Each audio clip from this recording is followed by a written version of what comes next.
Solely ഞാൻ start ചെയ്തത് ഒരു ഇമോഷണൽ കണക്ഷൻ വെച്ചിട്ടാണ്. അതായത് പെർഫ്യൂംസിനോടുള്ള ഇഷ്ടം കൊണ്ട് മാത്രം സ്റ്റാർട്ട് ചെയ്തതാണ്.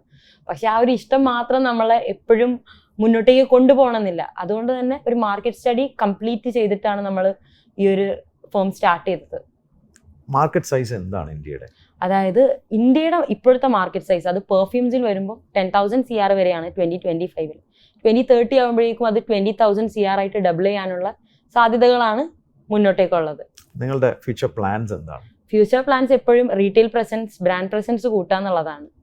അപ്പം ഹോൾ ഇന്ത്യ, ഞാൻ ഈ പറഞ്ഞ പോലെ ഇപ്പം നമ്മളൊരു പെർഫ്യൂം എന്ന് പറയുമ്പം ആൾക്കാരുടെ മൈൻഡിൽ എപ്പോഴും വരിക Arab countries, European countries, France ഒക്കെ ആയിരിക്കും. അതെ, ഫ്രാൻസ് ഒക്കെയാണ്.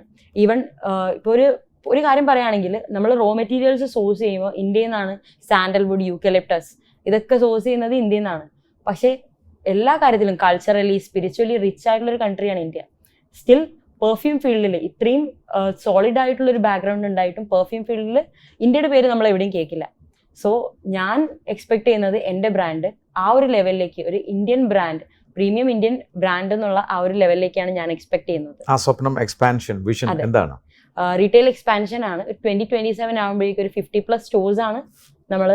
Very good. അപ്പൊ എത്ര പേർക്ക് തൊഴിൽ കൊടുക്കാനാവും? 500+ ആൾക്കാർക്ക് തൊഴിൽ. 21 വയസ്സുള്ള താങ്കൾ ഇവിടെ നിന്ന് എന്നോട് പറയുന്നത് 50 സ്റ്റോറിലേക്ക് 2 വർഷം കൊണ്ട് എത്തിക്കണം, 500 പേർക്ക് തൊഴിൽ കൊടുക്കണം എന്നൊക്കെയാണ് നിങ്ങൾ ആഗ്രഹിക്കുന്നത്. പക്ഷെ ഈ വളർച്ചയുടെ പാതയിൽ നിങ്ങൾക്ക് തടസ്സമായി നിൽക്കാൻ സാധ്യതയുള്ള കാര്യം എന്താണ്? തടസ്സമായിട്ട് നിൽക്കാൻ സാധ്യതയുള്ളത് ഫണ്ടിങ് ആയിരിക്കും.